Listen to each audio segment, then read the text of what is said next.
कि जब मैं सुबह उठता हूँ तो यही सोचता हूँ कि जो मैं करने जा रहा हूँ उसके अंदर कोई अच्छी बात है या नहीं। और मैं बहुत किताबें पढ़ता हूँ। As a matter of fact मेरे पास खुद कुछ 15 या 20 हज़ार किताबें मेरे पास घर में हैं। और मैं हर वक्त दिन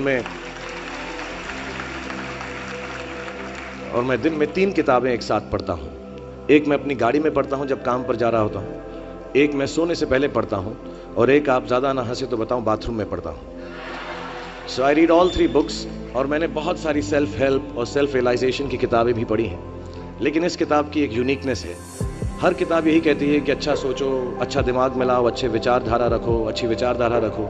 लेकिन ये किताब के अंदर बताया गया है कि किस तरह वो विचारधारा आपके अंदर उत्पन्न हो सकती है। How can this be created from the inside. And the second unique quality of this book is कि ये सब कहना बहुत अच्छा है कि अच्छी विचारधारा रखो, लेकिन हमारे अराउंड इतनी नेगेटिविटी रहती है, हम हमेशा बुरे ख्याल इंसान को बहुत जल्दी आ जाते हैं। बट ये किताब के अंदर ये भी बताया गया है कि कैसे वो सेंटर को, वो सोर्स को टैप करके हम बुरे ख्यालातों से बचें। As a matter of fact ये हमारी ज़िंदगी की सबसे बड़ी लड़ाई होनी चाहिए। मैं इस किताब में से 2 पंक्तियाँ आपको बताना चाहूँगा कि हमें लगता है कि विचारों वाला रावण ज़्यादा शक्तिशाली है, पर उसे ताकत कहाँ से मिलती है? उसे ताकत हमसे ही मिलती है, हमारी सोच से मिलती है।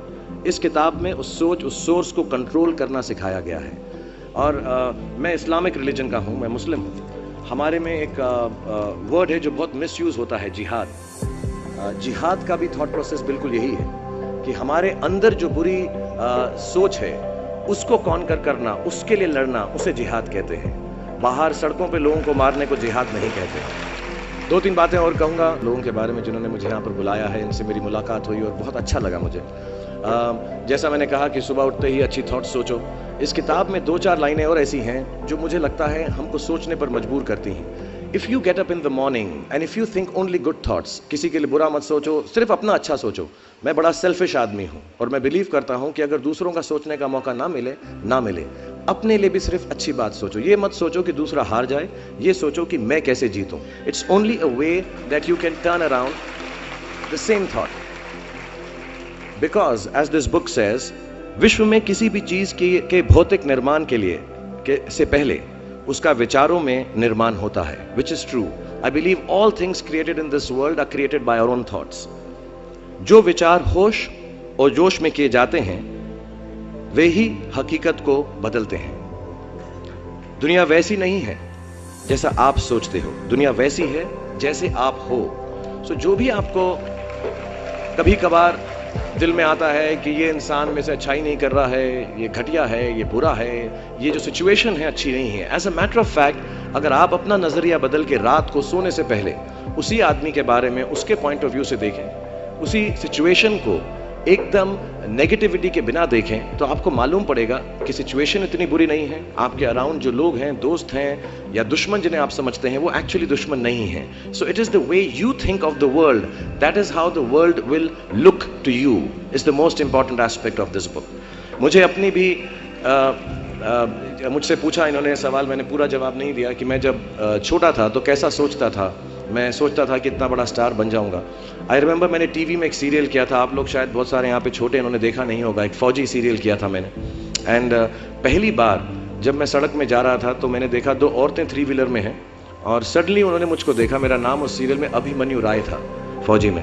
और सडनली उन्होंने मुझे देखा और मैंने नोट किया कि उनके मुंह पे इतनी बड़ी मुस्कान आ गई है मुझे देखते ही कि हाय शाहरुख शाहरुख, ऐसा करके वो चिल्लाने लगे। And to me the greatest moment in my life and the greatest desire in my life became कि मैं लोगों को मुस्कुराने की रीज़न दे सकूं, उनको मुस्कुराने का रीज़न दे सकूं। तो जब मैं मुंबई आया, जैसे जवान लोगों के थॉट्स होते हैं कि मैं बहुत पैसे कमाऊंगा, बहुत नाम कमाऊंगा, बड़ा घर करूंगा, मेरे दिमाग में 2 मेन चीज़ें इन सब मटेरियल चीज़ों के पीछे थी। आज मेरे पास अल्लाह के फजल करम से सब है, लेकिन इन चीज़ों के पीछे, ये गाड़ी मांगने के पीछे, घर मांगने के पीछे, और मुझे लगता नहीं ये बुरा है। I think all of you should imagine all the good material things that you want, but behind them there were 2 good thoughts. 1, मेरे माँ बाप की डेथ हो चुकी थी, एंड मेरे दिल में एक ही अरमान था कि अगर मुझे कोई बड़ा फिल्म फेयर का जैसा अवार्ड मिले तो वो मैं अपनी माँ की याद में अर्पित कर सकूं। तो my main dream was that I should win the award and become so big that my mother can see me from heaven. मेरे दिल में ये था। और दूसरी बात ये थी कि जो भी मैं काम करूं, जितने साल भी मैं काम करूं, मैं लोगों को मुस्कुराने के रीजंस देता रहा हूं। So my thoughts were always very positive. My reasons were very, very clear कि I will do this to bring smiles to people's faces. And that's the God's honest truth. Today sometimes I don't need any of it, but I keep working day and night, 20 hours a day. मेरे बेटे का जन्मदिन था परसों और उसने कहा आप मेरे साथ नहीं हो। नहीं, मैंने कहा मैं काम पे जाऊंगा, बिकॉज लोगों की मुस्कुराहट मेरे लिए सबसे ज्यादा अहम है। So if you have a good reason,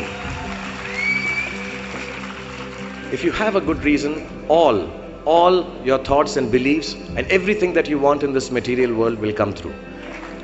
जितने भी जवान पीढ़ी के लोग यहाँ पर हैं मेरे जैसे, जो 20-22 साल के हैं, उन सब से मैं यही गुजारिश करूंगा कि प्रैक्टिकल पर्पसफुलनेस, कि जो काम आप कर रहे हैं उसका कहीं ना कहीं नतीजा अंजाम मिलना बहुत ज़रूरी है। अगर आप 8 घंटे काम कर रहे हैं तो उसकी आपको तनख्वाह मिलनी चाहिए। अगर आप फिल्मों में काम कर रहे हैं तो आपको उसके लिए अवार्ड मिलना चाहिए। जो भी मटीरियल चीज़ आपके दिल में है उसकी आस्था, उसका दिमाग में, उसको हमेशा रखें। मैं कभी भी किसी बच्चे को ये नहीं कहूँगा कि सारी ज़िंदगी सोशल वर्क में गुजार दो, अच्छे काम करो, सिर्फ प्रेयर करो। No, I think you should go and get what you want in life, all the material things. You should have a big house for your family. You should have a good car for your elder parents. You should be able to educate your sister and your daughter to the best possible way that you can. Please do all that. But somewhere in your heart, remember that each job that you do, जो भी कार्य आप करें, जो भी काम आप करें, उससे कहीं ना कहीं ह्यूमैनिटी का कुछ ना कुछ पॉजिटिव होना ज़रूरी है। कहीं ना कहीं पर उनका बढ़ावा होना ज़रूरी है। If you keep that thought in mind, मैं भी आपको बताऊंगा, कुछ लोगों ने स्टीव जॉब्स के बारे में सुना होगा। अभी रिसेंटली उनका देहांत हुआ। उनको कैंसर था, पैनक्रियाटिक कैंसर था, एंड उन्होंने एप्पल कंपनी, सबसे बड़ी कंपनी मानी जाती है दुनिया के अंदर आजकल, उन्होंने अपने अंतिम समय में 6 महीने में रियलाइज़ किया कि जब भी मुझे मालूम पड़ा कि अब मेरी मौत करीब है, मुझको फेलियर और सक्सेस दोनों का डर या उससे खुशी ख़त्म हो गई। मेरे दिल में सिर्फ एक ही बात थी कि जब भी मैं कोई चीज़ बनाऊंगा, कंप्यूटर बनाऊंगा या कोई भी गुड बनाऊंगा, उससे इंसानों का, ह्यूमैनिटी का क्या फ़ायदा होगा। So I want to tell all the youngsters, please do whatever you want to do in terms of being well off materially, but somewhere keep a spiritual thought that the world should be a better place because you were born in it.